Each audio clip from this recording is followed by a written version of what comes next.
So on today's video, I'm going to get up close and in depth with Paul from New Forest Morphs.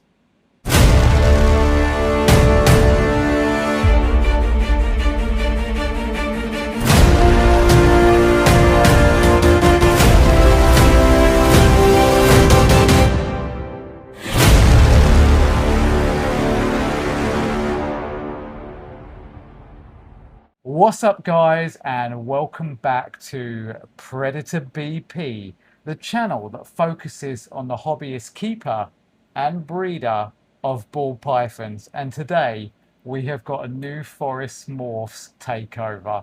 And guys, you know I've been talking about this for weeks. I've been looking forward to this so much, coming down here to the New Forest, meeting Paul for the first time, as we've known each other for many years, but it's the first time we're meeting, and really finding out what New Forest Morphs is all about and seeing their fantastic animals. Now, Paul and his family have been really nice. They've put us up over the weekend here, me and my family. They've brought us in. They've made us feel at home.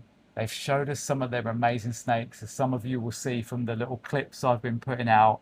And I tell you what, it's been great. So I can't thank you enough, Paul. Oh, you're more than welcome. It's our privilege to have you here and hosting you. I'm really grateful to have you here. So thanks for coming. So let's dive straight in, because I know you guys probably want to know some answers to some questions that are on my mind. Number one question, because it's quite clear the passion that they have for these animals when you just look around this room. But what got you into breeding ball pythons? Tell us the story. Well, my son Jared actually served a mission for our church in the United States. And while he was serving for 2 years, he fell in love with ball pythons, because one of the families that he was teaching, it was a proselyting mission for our church, actually kept ball pythons, and he thought they were wonderful. Now, I taught Jared the value of animal life as a young child. So his first snake was a corn snake when he was about 6.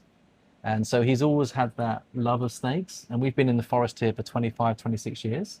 So when we went for walks in the forest, we would actually uncover and see frogs, toads, newts, slow worms, you name it. He's actually been out there as a herping effectively.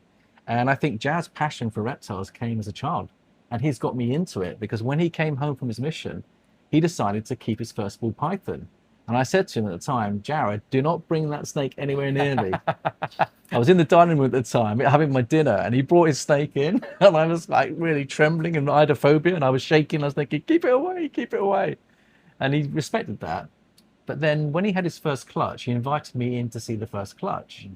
And I saw these little babies pipping, and I saw Jared breeding for the first time. And I thought, these snakes are really wonderful, actually. What am I worried about? I thought they were venomous. I thought they were going to bite me. I thought they were slimy. All the things that we're brought up to learn, which are not true, actually gave me a phobia. So he helped me overcome my phobia. And Jared wanted to go into partnership with a friend and actually have his first little ball python projects. But his friend didn't have the capital. So having won me over on the handling my first snake and knowing I wasn't going to get bitten, and then suddenly seeing the joy of producing animals, I thought I'd back my son and maybe give him some finance and buy some snakes for him. And I went out myself. I got into it to the point where I took Emily, my daughter, with me, and it was daddy-daughter dates, and we were traveling all over the place. And it was the glue in the relationship. So I'm looking beyond the ball pythons. I'm looking at how it brings families together, how it keeps us together. We plan dates together, and we have a wonderful opportunity to bring the creative elements of our creativity and the snake's creativity and the science all mixing beautifully with a nice blend of friendships and family. So for me, it was a winner. And what you can see right there is how infectious this hobby is. You know, despite Paul having these inherent fears that we've all got of snakes, before we get into it, he was won over. And he had that Jurassic Park moment at the moment he saw those eggs pipping. And you can tell what it's done to him now. Now, speaking of what really got into it, what was your first purchase? I know this snake is here. Yep. The first ball python you picked up, and Apollo. So we're going to grab Apollo. Yep. We went to Southampton Reptiles. Jared and I went to buy our first snakes. I fell in love with an Orange Dream banana pastel. It was sold as a super pastel, turned out to be a pastel. And he is puppy dog tame. He's such a lovely snake, Rich. He's our mascot snake, really, because every family and individual that comes into the snake facility gets a chance to see him and hold him. And he's so tame and so beautiful. His nature's so lovely that I could trust him with a baby, you know. So this is Banana Super Pastel Orange Dream, and look how awesome he is. There's no wonder that this was the snake that really started it all for Paul. Thank you. Yeah, absolutely. Now, I don't think he is Super Pastel, although he was sold as Super Pastel, and we've labelled him as Super Pastel because he has given us a couple of clutches, and not everything is guaranteed to be pastel. Oh, okay. So- Yeah, I can see why maybe they made that mistake. You've got some real blush in there on their Yeah. head, haven't you? Yeah. But despite that, he's produced some wonderful animals for us. Absolutely adorable. Right, well, pop this guy back. Yeah. So let's talk about your goals and your dreams in this hobby. You've spoken to me a lot about your passion, networking with the community, and what you want to build, but let's tell everybody else about your vision, your dream, where you want to take things. I came in initially to help Jared, and I wanted him to have a hobby business that would generate extra income for his family because he's got 2 young babies. And cash is a bit tight out there. So if you have a hobby that pays for itself and gives you a little bit of extra, then it can add to alleviating some cash flow issues for the family growing up. Allows you to take your boy to go and play football. You can afford to pay the subs. So I was thinking another income for him and also for me later, pension income. So I've put £100,000 into this facility. We've got 50 grand in the building and the rub systems, and we've got 50 grand in the genetics. So overall, over 7 years, we've ploughed in £100,000 into this project, into these projects. So it would be nice to get a return on that. Yeah, big And investment. As everyone knows, for 5 years, you're making losses.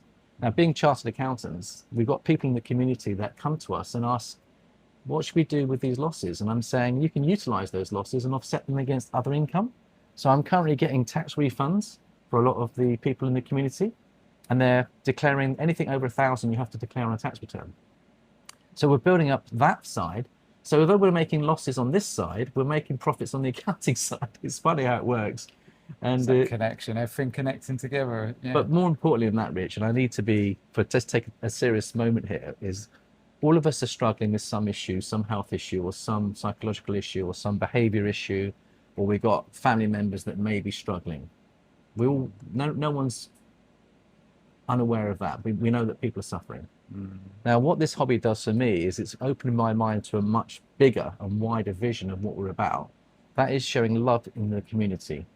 Now, all the families that come in and buy snakes from us, they've all, a mixture of them have got different issues and problems. And what I'm finding is that the snake therapy is healing. It's healing for their mental health. It's healing for the family relationships, working together. It's actually helping families stay together. It's the glue in the family or the individual relationship. So now my mission is very much not just breeding ball pythons, it's about helping people, serving the community, and we're using snake therapy to bring that about. So you've also got people that have been in the forces. In the US, 5% to 10% of the ball python community are ex-vets that have actually witnessed traumatic experiences. Why do they get into snakes? Because snakes love you and they don't judge you. They give you a lot of love and attention, and they help these veterans get through some of the traumas of war. So they serve, even the NHS are using them for mental health therapy as well. But NHS, there was an article in the London Times or some big publication, how the NHS are using snakes, ball pythons, to help with mental health issues within their remit. They're using snakes. It's incredible. It's why it's much bigger than I thought. And I've come from a very strong spiritual background. Therefore, for me, I'm very open to where this takes me. It's taking me to people I don't know, people that I love, youth particularly. I'm a youth leader. I've served in the scouting communities. I'm used to working with young people. So I've got these families coming with their kids, and I'm thinking, my goodness me, I can inspire them to embrace this hobby and be part of the future of the ball python, which incidentally, Rich, I think is going like that right now. Even though the market may have come down, the number of new breeders coming in that I've witnessed over the last 12 months is right through the roof. And I've spoken in depth about us coming together like we are to strengthen the hobby even more, because although the market's dropped and you've got a lot of people out there saying, you know, get out, and that, or they have got out, it's nature. Things will fall down, things will rise again. It's like the phoenix, it happens. But we have to do what we can do to assist that Yes. in sharing this passion and put it forward. Now, talking about sharing passion, let's talk about some of your projects this year. Okay, so let's start with what you've already produced. Okay. Did you want to pull out a couple of your favorite Yeah. holdbacks so far? I'd love to.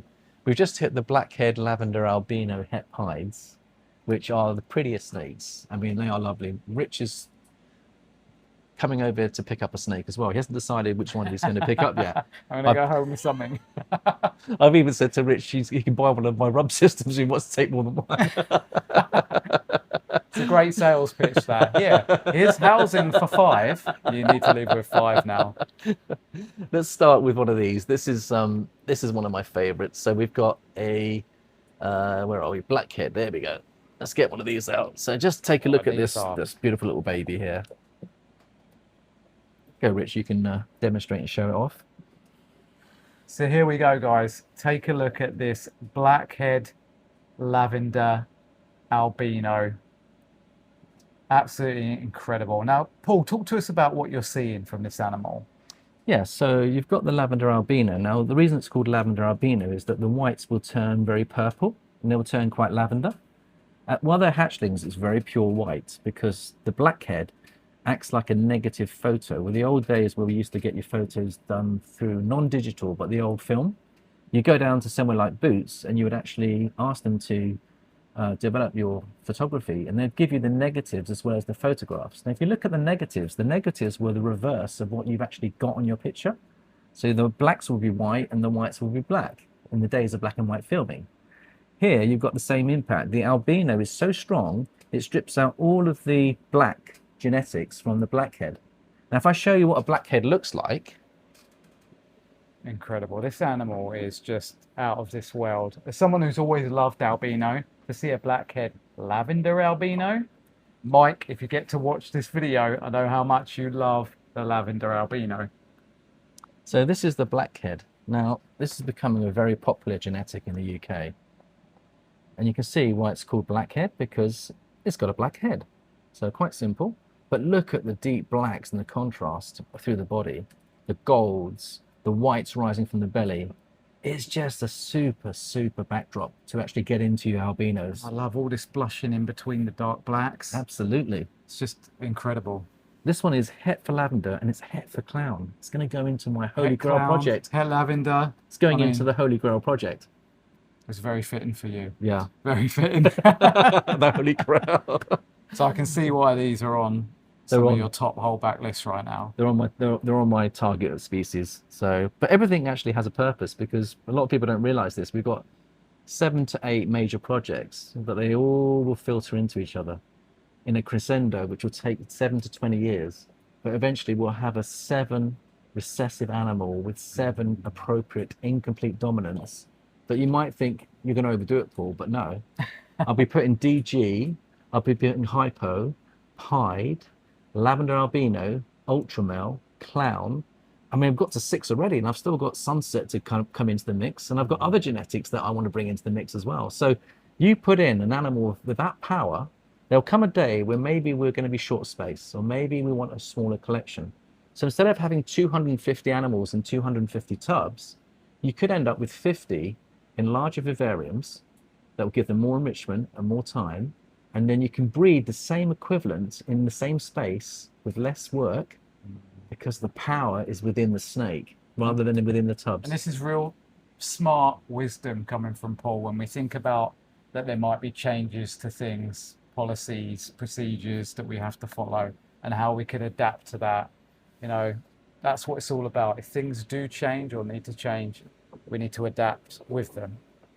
And creating more genetically powerful animals so that you need less is the way to go. I mean, I think that's the way to go anyway, because sometimes less is more, and it's all about quantity over quality rather over quantity. Yeah. Unless, of course, we're talking about genes, and you just want as many as possible.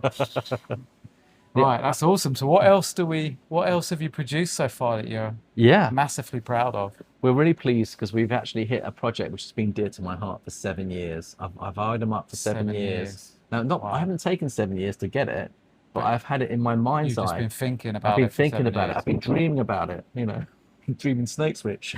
You know all about that. I do. So what have we got next? Well, the project which I've been dear to my heart is the Ultramale Clown project, and I've really wanted that project for 7 years. So what happened is I bought the Ultramale as one of my first snakes. Colossus was a het Ultramale girl, but I also remember he said it could be Exantic. Turns out that Exantic's in the collection as well, which came as a pleasant surprise. And that's what the hobby will do for you guys, is that occasionally you'll buy a snake and you won't realize what it's carrying until you actually prove it out. And I've had a couple of those experiences. But let me pull out these beautiful bangers, because one of them's fully fed, Ultramale Clown Girl. These are the ones that had me salivating when I was watching at home and checking out new Forest Morphs videos. Look, she wants more food. You can tell, look, she just wants to feed. Look at the tones on this animal. Ultramale Clown. Two recessives displaying themselves so well together. And is this animal, I mean, obviously you were able to look at pictures online and stuff, but is this what you thought they would look like? Do they look better than you thought they would look like? Like It's amazing how much variety, but we went for a very high quality clown and a very high quality Ultramale. It's like anything, it's like the DGs, you've got different varieties of intensity. So when you're buying with your eyes, people say don't buy with your eyes. I think that's rubbish. Buy with your eyes, because your eyes will tell you whether something's brilliant or not. Yeah. So put that one to one side and actually follow your gut instincts. So I follow my gut instincts. So when I buy my genetics, if I see a beautiful clown, I fall in love with that clown, but I try and get the very best version. Same with Ultramale, I get the best Ultramale. You put them together, and once we put DG and Hypo into that, it's going to blow you away. I mean, you think that's pretty now. You wait until I finish with it. Desert Ghost, Hypo, Ultramale, Pied. Clown, Pied as well. Oh, Pied. And in there. I And always, leopard. I always say, oh, you can't forget leopard. I always say, when you're looking at snakes, it's the one that you can't get out of your head. If you can't get the animal out of your head and it's almost ingrained in there, it's probably the one you want to go for. It's probably the example that's displaying itself the strongest. We were so lucky, Rich, because we got the female first from, it was an 8-egg clutch, and no, 7-egg clutch, and it was 1 in 8 chance, because we put, I'll show you the dad in a minute, and the girls that gave me these animals. But this is the other male that came out. Can you see the head stamps are different? If you look carefully, so each of them are different. Look at the reduced pattern on here, and there's more pattern on this one. And even the tone, this one's a bit more brighter, and that one's a bit more rich in colour. Is that a hint? Is that a hint, Rich? That's his name, Rich. It must be my snake. We haven't named it yet. I think they would lock me up if I tried to walk away with one of these. But what we can do is joint projects. So even if you don't go ahead and buy this from me, we can do joint projects, meaning that what I produce that will supplement your collection, we put them together and there's synergy. 2 + 2 = 5. So with the relationship, So exciting. once you trust people, you're willing to share your stud boys, have them on loan for 3 months, plug him into what you need, bring him back. It's all, it's like a stud fee. Remember in the New Forest here? We are, and a beautiful place it is too. But they're both beautiful animals. This one has had 2 meals, this one's had no. We may have to assist feed if he doesn't take his first meal next week. But I'm not too worried, because they came 75 grams out of the egg. So that gives them 2 or 3 weeks of wiggle room before they need. Yeah, I'm not too worried about it. But obviously, your best snakes, you do get concerned if they don't eat, because you want to breed with them. But I'm not that concerned, because Jad and I fed 30 assist feeds last year, and they all came through. So we know what we're doing on assist feeding, and it's a last resort. We want them to naturally take first. Let them get a bit hungry, because they've got the eggs sustaining them for a couple of weeks anyway. And there's no doubt that your environment here is absolutely perfect. Your humidity, your temperatures, that's why the majority of these animals have tried to get me when I've had a look at them, because they've just got that feeding instinct, because everything is there, the metabolism's being boosted, they're full of energy where they've got adequate heat. And I'll tell you, there's quite a response in the room. It's been so nice to see some fiery personalities and some animals that are just looking to feed. So what else have we got? Have we got anything else from holdbacks, or do we need to start exploring now what's still to come? Well, I think I'd like to show you, because you love your clowns, I've got to show you my 2 favourite clowns, particularly the Batman project. Okay, Batman. They've got to come out, haven't they? No. We've got to do the Batman. So this one, it could be a Batman, Rich. It's a vanilla possible Batman, but if it's not a Batman, it's vanilla, one just spot nose away from being a Batman. And look at that. Look at the dorsal stripe where you've got the leopard in there. Look at what I used to call like the Achilles like sword type head stamp. Very nice and clean. Spots on the side. This little one looks like they're cooling down in their water bowl, but He was the runt. He came from a boob egg and he's had 3 meals already. He's got no problems eating. But look at that eye. Look at that green eye. There's the eyes Enchi. are There's incredible. Enchi in this as well. There's Enchi and leopard. There's vanilla, which is Rob Barraclough's. One of Rob Barraclough Yeah. got me on that. Yeah, and he did it to me too. I love vanilla now. Yeah. And I think the vanilla Enchi leopard, even without the spot nose, is stunning. It looks great. So many people want to walk away with that snake. And I'm not surprised. Yeah. Absolute stunner. Yeah. But his sister, which is this one here, actually, they're both males. Is that a male or female? Rich. Jared has sex them. He's put M or M, both males. Now, this one, unfortunately, has done a poo, but we can clean her out in a second. Oh, yeah, Yeah. this one is. So there you got. Have a look at this one here. You can take her out if you like, Rich, or take him out. Very good appetite. It's taken lots of meals. It's had 4 meals already. So building on that, you've got pastel on top of what the other one's got. You've also got the vanilla, and I believe you've got Enchi and leopard in there as well. But we don't think we've got the spot nose on that one. Otherwise, it would be a multi-combo Batman. Yes. But what a display of genetics right there. The animal is credible. Bright, clean. There's enough pattern there to just make it completely eye-catching. Again, beautiful eye. You got that Achilles sword head stamp again. Wow. What a showstopper. What a fantastic line of clown you're working with. And leopard too, how it's displaying with these other genes. Thank you, Rich. Very close to my heart. Yeah. No, we love them. In you go, little one. It's not Yeah. feeding time just yet. You can't have my pinky. Wow. I got so excited when we arrived last night. I wasn't actually going to come into the snake room because we got here quite late.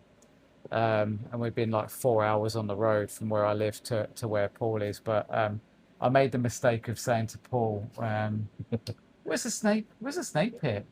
And he went, come here, I'll show you. And then hours later, I managed to get out and get to sleep because that was it. As soon as we got in here, we were just exploring, we were talking, passion was coming out, and time can disappear very quickly, can't it? Absolutely. And we have to thank Marsh, who's our cameraman today. Yeah, my son Marsh is Yeah. on the camera. Let him know if he's doing a good job, guys. Yeah, he's And, brilliant. He's got a passion. I can see where he gets the passion from, Rich. Yeah, and you've done a lot to spark that because I've been teaching Marshall about genetics and he wants to use that at school for some of his projects. And he loves dinosaurs and stuff like that, like every boy does growing up. So he finds, reptiles in general fascinating. But Paul's done a lot more to show Marshall just where you can take this because I don't have this. Will I be here one day? Maybe. But coming here and seeing what Paul's got and what he's created, the investment that he's put in, the hard work, the animals, quality of the animals, the health of the animals, it's lit a fire in my son Marshall and me. And speaking of that fire, so what are we looking at next project-wise? I think, do you want to see the hypopides in their eggs? There's something different. Oh, that would be fantastic. You talk about what I'm excited about. This next clutch I'm excited about because we've hit we think it's 2 hypopides. There could be even firefly in there as well. And one of them's come out of the egg and the other one's still in the egg, but we can have a look at them if you like. Oh, let's do that. Okay, so Paul has now brought out the hypopide clutch. So what were actually the parents in this? So the parents were Archie, who's in there. You have a look at Archie if you like. You can bring him out. He's a fire hypohepide. So he's the daddy. He's the son of the mother. So it's okay to use a couple of generations of breeding. Fire hypohepide. And he's one of my original babies from 2 years ago, from the same mother that gave us this clutch. And can you see the track markers there running down the sides for the hepide? Big sign that this boy is hepide. Obviously, we know he is because it's proven out, but... Yeah, fire and hypo go well together. They look good. And I love hypo. So that's the dad. Yeah. And the mother is Moneypenny, which is a double het pastel. So we're going to hopefully get pastel and fire into the mix. And she's over there in the top left-hand corner there, if you want to have a look at her. Right, so this is Moneypenny, and as Paul said, this is pastel, 100% het, orange ghost and pied. Nice chunky female. So look, she's laid what, over 2 months ago now? Yeah. 60 days, those eggs have recently hatched. Yeah, they came a couple of days early. Incredible. I was trying to time it for your visit, Rich, There's but Mum. unfortunately they 3-pipped because I was holding this back for a video. But the next best thing is to actually set them up in their shed tubs, because now that they've all come out, haven't they? So we can set them up in their sheds if you like. Yeah, so last night when we checked on this, there was 2 still in the eggs. There was 4, but this morning I came in and I took 2 out. How about that for timing? So they've all managed to exit just in as time. we're ready. Absolutely. You couldn't write the script, could you? Couldn't. So come in close and have a look at what we have right here. And you can see straight away, if we just pop these 2 here. Mm-hmm. Now, I was saying to Paul last night about I'd forgotten what this smells like when you've got the eggs and this smell. And even though it's not a particularly pleasant smell, I love it because it reminds me of this whole process of hatchlings coming out. And that smell is very, very indicative. But talk us through what we have here, because there's 2 that look very similar, and then there's 1 that looks different. Well, Jared and I are trying to work it out, but you can see another name for Hypo is Orange Ghost. Now you can see why it's called Orange Ghost by just looking at these 3. Orange Ghost is in this one, we believe, which is an Orange Ghost pied. There could be fire in there as well, because if you look at the alien heads, it's kind of firing out. Whether there's pastel in there, we don't know, but there could be pastel. Oh, look at that right there. So look at the dorsal stripe, and it's completely different here. That's the influence of the fire doing that. Yeah, it's got to be. But look at it, they're not just, look at the pattern on them. They're fully patterned up. Because a lot of these, you can end up with white snakes. But we've got the patterns to go with it. So we went for a really high-end Hypo genetic on this one, because I bought the original girl from one of the top breeders in Southampton area, Alan, who we love and adore. He's actually getting out of the hobby at the moment. Oh, wow. Sad, but he's well respected and loved by so many people in our local community. But we went to him and he gave us the very best quality. And you can see that in these. And then we have this one here. So these are all in shed, by the way, Rich. So imagine when they come out of shed. Yeah, oh, it's going to be incredible. Yeah. What are you thinking on this one then? Well, it's a Hypo. That one is a Hypo pied as well.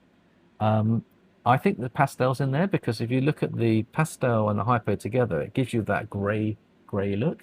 If you look at the other one, I'm not sure if that one's got pastel in there or not. Maybe it does. Jazz better idea than I am, to ask you. But what's your opinion, Rich? You've got good eye for genetics. Well, yeah, we're definitely looking at a Hypo pied. It does have a lightly blushed out head stamp, even more so than the other one here. What are the other genes that we have in this? Refresh my memory again. I've looked at so much today.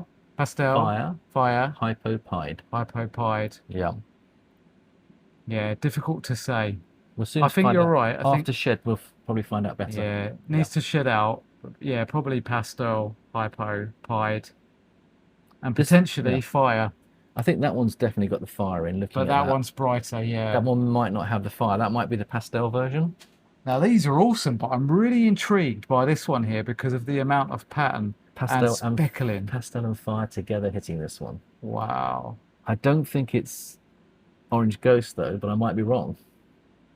Even though there's lots of oranges, you might be brought into that. It does look different to these two. Yeah. Definitely Orange Hypo Ghost. should have much more of a grey head to it. So I think we've hit everything, but that will be hit for Orange Ghost though. Yeah. And if it's a boy, very powerful. Still carrying the gene. And if it's a girl, it'll take over. The mother's a double het. Can you imagine if I actually get a boy and a girl here, what I'm going to be able to produce? Oh, wow.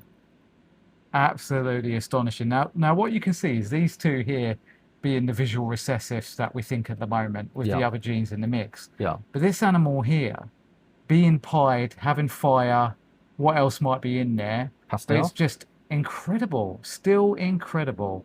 And it's the quality of the genes that are displaying here. Jared thought there was gravel in here, but if you look carefully at the side, look at the gravelly impact of the animal. Yeah, you've got to see all of that. There could be a hidden gene. And it's very, very speckly, gravelly, which Now, has just drawn it to me straight away. Right, let's pop you in there, little one. What I think could be going on as well, Rich, and we spoke about it yesterday, because now you've been 3 years out of the hobby, getting back in. There's been a lot of developments in those 3 years. And what's happened is, like the monsoon, for example, which is a genetic that's found in someone's collection, wasn't found in the wild. 5 or 6 genes every year are now found in our collections. Now, the only way to really find these, and obviously you've got to, Rob Bowcroft would be a good person to talk about this, because he knows about line breeding, he knows about family genetics. You've got to be careful that you don't have all your bloodlines going into the same animal year in, year out, because it ends with deformities and issues, bloodline. But I think you can get away with 1 or 2 generations. And by doing so, if you can do 1 or 2 generations, if there's any hidden genes in the mother, you put the son back to the mother. If she's carrying hidden genes you can't see, and the son's carrying the hidden gene that you can't see, come out. All of a sudden, you've suddenly got either a new genetic. So we look at this and thinking, are there any new genes? Something unusual might be a dinker project within your collection. That's part of the fun of the hobby. Oh yeah, snake lottery. And as you can see, Paul set up a shedding tub. So they're all going together in this. It's nicely wetted down, kept on tissue paper, and they'll stay in here until they've taken their first shed. After they've taken their first shed, they'll be able to be ID'd a bit better as well, and they'll be ready to then be separated. So if we just look through the wonderful pile of snakes here, look at all the crazy alien head patterns on this one. I mean, so another hypo. You can see the orange ghost coming through. And another astonished animal, definitely pastel in there for sure. Do you know that the shed of a hypo is completely clear? Completely clear, yeah. So if you're ever wondering, guys, that's all you've got to check. Yeah. And we have this amazing little one. Again, crazy alien heads going on. We've got a blushed out head stamp there. I'll pop this one in. What else have we got in our pile of goodies here? So that looks like another hypo. Looks like hypo, yeah. So that would be 66% het for pied. And again, you can either breed it out or shed test it. And we've got another hypo there as well. This one's a fire. This one I think is a fire pastel firefly hypo. I think this one is. They're just beautiful. All of them are beautiful.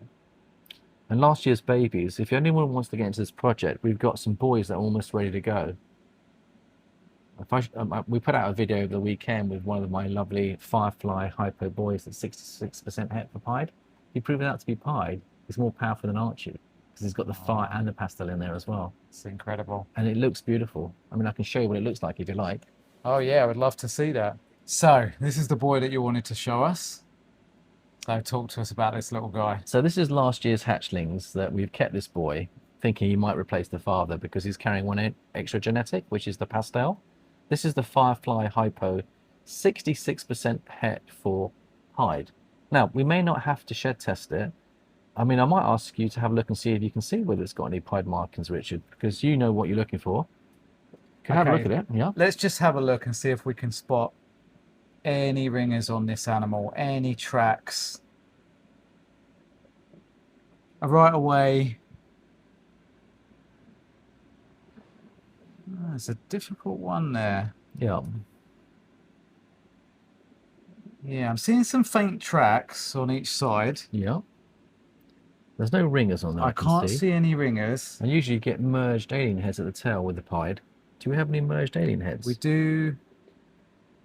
So he may or may not be. Almost. I think that's a bit inconclusive there. No guaranteed markers, but it's 50 quid for a shed test. So, markers are markers. It's not the be all and end all of anything. And really, it's whether he's carrying it or not, which time will tell. He's beautiful. Can you see what the pastel does? It makes the grey head stamp even greyer. I mean, look at that, and the blushing going down the back of the neck. I really love that. And look at that, like what almost looks like a bone coming up of the stripe, just ending there, 2 little dots in it. Yeah. No, it's beautiful. That boy is amazing. Absolutely amazing. Another reason why I love Hypo. Yeah. Hopefully I can hit, fingers crossed, a visual Hypo this year, and a Hypo Clown at that, because I really want to have a visual Hypo animal in the collection again. It's just It's one of my favourite genes. Yeah, we wish you well with that, Rich. Yeah, we'd like to do a collaboration with you on the Hypo Clown project at some point. That'd be awesome. I mean, talking of which, I know that you like your GHI Mojaves. This leads us nicely onto this girl because she's potentially het for clown and she's het hypo as well. Okay. Should we bring her out and show our audience what's going on? Let's do it. Yeah. So much snake eye candy. We get these on heat, but aren't they lovely? I mean, what a beautiful clutch. Congratulations. I mean, what an amazing clutch. And we weren't expecting one to get two. Knocks out all the odds. But last year we had none. Already. So this is compensating for 2 years of trying. It's amazing how the odds correct themselves sometimes. Absolutely. Yeah. Just shades of things to come here at New Forest Morphs. So over here we've got Jared's project. We actually acquired this from. You can see the name of the breeder on there. Is it Sunbury Serpents up in near London? This one here. Sunbury Serpents. Very generous with this one because it's got so many nice genetics in it. It's one of my favourite looking snakes. You've got to get GHI into your collection, guys. Got to have it. So GHI, Mojave, Yellow Belly. Is this het hypo? Het hypo, and 50% het possible clown. And if Joe Tully's watching this from Tully's Outrageous Royals, we know how much he loves the GHI Mojave and then being het for hypo. I think Joe and Jared will get on really well together. They're both big lads, big strong men. They are, they. When I saw the video, I've not seen Joe before like that. When he came across you, you're a big man, Rich. I couldn't believe how big Joe was. I used to be, but I said to him as soon as we got in front of the camera, I said, "Mate, you're making me look small. I know I've lost a lot of weight, but you are really making me look tiny." I think him and Jared will get on famously together. They're two of a kind, really. They've both got the Viking spirit about them. He just didn't bring his giant axe, but he'll bring that next time. Yeah, you can see why he called his business what he called it, with the Thor on it. Yeah, and there's so much meaning to that, the bell, but also his character, because he's a Thor character, isn't he? Yeah, yeah, absolutely. Yeah. And this female right here is astonishing. Look how beautiful that is. It's one of the best combinations. You know, Joe says this himself. GHI and Mojave together are just one of the most astonishing 2-gene combinations that I think has ever been created in the ball python world. And then you think what else you can get into this. You know, seeing what Joe's done with bringing Clown into it and then bringing Hypo into it. I mean, it's just astonishing. That's beautiful. But she is amazing. Yeah. So she'll be hopefully ready for next season. And Jared's building her up nicely. She's not far off. She's only a couple of hundred away. And we'll check her follicles. In fact, later today, I promised that we're going to get out the ultrasound because we got 5 girls that need to be checked for their follicle development, because our season seems to... We never bred in July, Rich. I mean, because we've got the new cooling system in here, my girls are bowl wrapping and they're still building, whereas normally it's game over by now, and the boys are rested for 3 months. But because I've used them sparingly with just 1 or 2 partners, and they're eating, I've not had any boys go off food, other than Bingo, who's our clown-pied banana leopard boy. And the only reason he went off food is because we put him in a big tub and he didn't like it. We put him back in a small tub, straight back on it. Wow. So we've decided to carry on breeding. If the girls are going and the boys are up for it, because we're resting them every month anyway. They get 1 lock a month. So this female that you were showing us, was there a male that's going to be ready for this one that you've got here, or is this this one in the works? Well, we've got choices. We put Archie to her. Remember, he's a hypo boy. Prove out the hypos. Get some hypos with GHI, yellow belly in. We've now got that. And also he's het for pied. Half of his pied gene will be carried over. Or we wait for we get a boy from our hypo firefly clutch this year. In a year's time, that could be up and ready to go. Imagine putting that into there. Guaranteed pied, guaranteed hypos, and firefly going into GHI and the yellow belly. So there's options there. So in terms of what we've still got to come here at New Forest Morphs, what are pick 2 more that you're really, really excited to see come to fruition? Well, I've got the Sunset project, which I would like to get into the Ultramale. Ultramale Sunsets pieds are beautiful, and Clown as well. So what I've got is, I've got a couple of snakes that are both Enchi. One of them's OD, one of them's Pastel. I bought them from a top breeder with high-end genetics. And they're locking, but they're not. She hasn't built for me this year, but she'll build next year. But he's been locking to my 2 clowns. Now, He's carrying 50% het clown, but if you look at him, he's in shed at the moment. He's got all the clown markings. So I haven't done a shed test, but one of my top videos is how to ID a clown marker. And we did that 5 years ago. It's got 7,500 views. For us, that's big. That's big. And Very useful video. Very there's about useful. 3 things to look for with a het. If you've got, because with a clown, you've got the teardrops. So the het influence is that when you look at the alien heads, they're not teardrop, but they are dripping over the snake. It also has a white tip on its tail, and it has a short. I remember the white tip. The white tip at the tail. That's to look for. And the other thing to look for is that they all have quite a short neck coming off, a little neck pattern that comes off about that long. For some reason, they have that. So there's a couple of markers that we picked up. That's quite a bit to ID in your snakes as well. Yeah. So we've put him to a couple of our clown girls, and we're going to ultrasound the 2 clown girls to see if they're building. But they're feeding well. You told me they're bowl wrapping, they're cooling. A lot of my girls are cooling still. Yeah, and I'm seeing that behaviour in it. It's one of the first signs is that bowl wrapping, that cooling behaviour. You know, me coming back in this year, it was the easiest thing for me to spot, being out for 3 years and go, I know what that is. And then watch my females progress from there. So, and also, I've got a theory. I'm still a beginner. I've only been in the business 7 years, which is not a long time really compared to some of the guys that have been around 30 years. So I'm learning. But one of my theories is that to reduce your reabsorption rate on your girls, cool down your facility in the summer if you can with air conditioning or with air coolers, because right now we've got a heat wave in the UK, and everyone's facilities are probably going through the roof if they haven't got some way of controlling it. What's going to happen to the girls? They're busy trying to cool their follicles down. They're struggling. They're moving to their cool spots, but it's so hot. They're thinking, this is too much like hard work. I'm going to absorb. But that's why I've kept my temperatures lower at the moment. As you know, I'm here right now, and I'm not at home. I can't crack out the windows and have all these fans going and everything, so I have to do what I can to cool my room. Absolutely. It's great when you're in a facility like this because you can really control ambient absolutely as well as your hot spots. Absolutely. So we try and keep the ambient temperature in the 78 to 80 range. We like that because they get the gradient to cool. Most of the girls like to cool down as low as 78, some of them. You might think that's quite low, but actually we're having fantastic results. The girls that are going for us this year are fantastic. Very few reabsorptions. We had a couple that reabsorbed, we have to be honest. We've not got everything right. It's going to but happen. Nature has nature sometimes. Well, and that's, you know. The snakes decide, don't they? Exactly. You can get everything perfect, but ultimately they decide. Yeah. But I think every year we're getting more and more refined with our breeding. The coca husk has made a huge difference. We were on paper for 5 years, 3 times the work. The coca husk is spot cleaning, absorbs, and let's not forget the gradient goes both ways. The gradient goes from heat spot to cool spot, but the gradient has to go up on ambient too. So if you've got 2 or 3 inches of cocoa, the girls would choose when they want to burrow down and get that heat, they go down. Right, when they want to be above it, I get snakes. We put hides on top. We get hides in there. They sit on their hides. Sit on top of the hide, yeah. Give them that. Give them that way and ambient that way, or gradient, should I say? Yeah.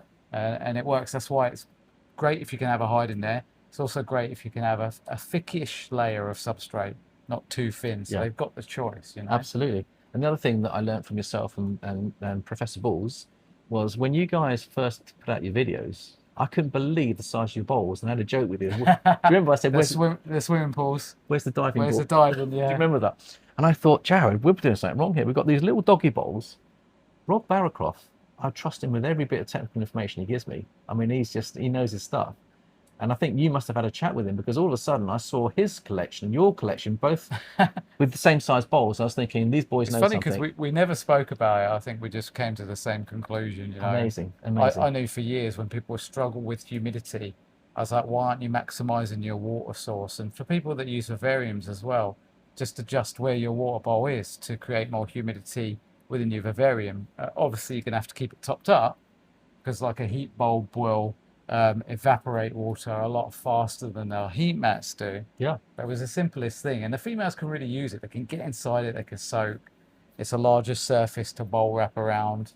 You know, it's a win-win. It's brilliant. And one of the things that Rob taught me is the surface area of the water bowl that adds the humidity. So you could have a very small, tall water bowl and you'll get lower humidity off it because it's the surface area that counts.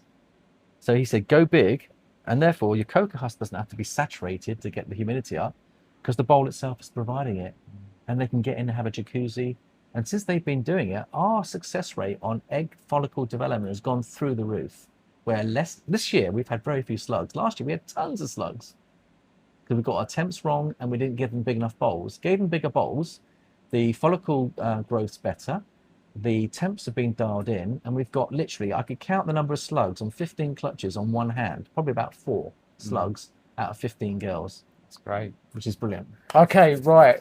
So we know now this video is probably getting on for quite a long time, and you guys are probably like starting to cook your dinner and write little memoirs and God knows what else. Let's just finish off then. One more project that you're really, really excited about this year that could possibly come to fruition. Okay. So it might be, it's non-recessive, but you've got to bring out my calico girl because I know Rich loves his calicos. This is a very high-end calico. And where is she? Pringle, right next to you. Yep, bring her out. We're going to talk about the value of incomplete dominance. Right, and she's been paired. She's all right to handle. Yep. We're going to handle her gently. Yeah, she has got follicles developing in her. We're going to check her follicles today. This is a very special line of calico. It's called the FNF Line, which I think stands for something confined. I can't remember what the... And this is so different to the line of calico I had. We've got blushing, it's much lighter, there's more speckling. We've got a different tone to what would be the alien heads. Mine was very gold here and very dark in here. This is very, very different. Yeah. I didn't think this animal was just calico when Paul showed her to me earlier. So I'm quite shocked. Yeah, just look at the high whites on here. I love a high white calico like this. It's so beautiful. See why they called the exantic calicos bubblegum? Like, where you then get exantic into this and it accentuates more of this sort of bubblegummy look with the white coming up the side. Yeah, yeah. Absolutely gorgeous. So what we've decided to do is pack her with some genetics, but incomplete genetics. So we've already got out Apollo earlier on, and he's the Orange Dream Pastel Banana. He's locked with her 4 or 5 times, and her follicles last month were 22 millimeters, and we haven't checked her follicles for a month, so we're hoping to see whether they've gone on. We'll find out when we actually get into that. So Apollo was the snake that started it all that we showed at the beginning. That's an incredible project. I can see why that's probably one of your favorites this year now, because there's a bit of close to your heart as well as just some amazing genes at play. Well, Pastel Inchy OD into Calico is a no-brainer. They're gorgeous, and I think you've had them yourself in the past. I know that you've had some wonderful Calicos, and by watching your videos, you got me into the Calico genetic. So I wanted to get the very best Calico. You're not going to get much better than that. As you know, Rich, we go for high-end genes here. So if anyone buys any, I mean, I know later you're going to choose a snake, Rich, and you haven't decided yet which one you're going to go for. And we'd like to give you one as well, to be honest with you, because it's our way of saying thank you. So you could walk away with potentially 2, even more, depending on what you want to do with it. Rich is saying, I'm keeping my collection small. I'm going to keep it small. But... Actually, I have got enough pockets. So it would be good to maybe share, once you've made your choice, Rich, you can perhaps share with the community at your leisure when you want to, because you might want to reveal it when you get home and do it as an unboxing, or you could actually do it here if you wanted to. That'd be astonishing. Yeah.